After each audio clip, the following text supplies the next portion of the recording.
Hello, coming at you with a quick vid just because of some people online wanting to make sure that it's pretty easy for someone to understand how to do a magnet mod on an HD58X. It's really easy. There's actually an easier way to take off a cup of this compared to what Zeos even has online or some other YouTubers. It's pretty easy. All you have to do is make sure that you have no cable plugged in and grab it by the housing and firmly just pull open.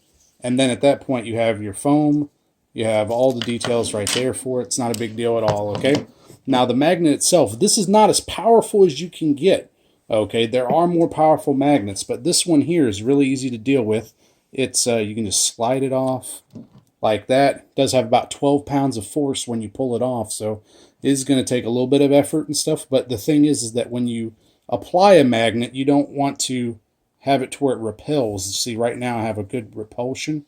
Okay, you want to flip it around, make sure that it's attracting, okay, and be very careful to slowly place it on there. You don't want to jar anything when you do this, okay? And then it's just a simple, you line it up. It's lined up, nothing obstructing, no debris around the magnet area, because we do have a port there. And then it's just a simple fix to go ahead and put everything back together again. So we just line this back up. See, angled. Boom, that part done. The side will only go on one way because of the venting. You can see that right there. So just slap that where it needs to be. Click, click, click, click, done.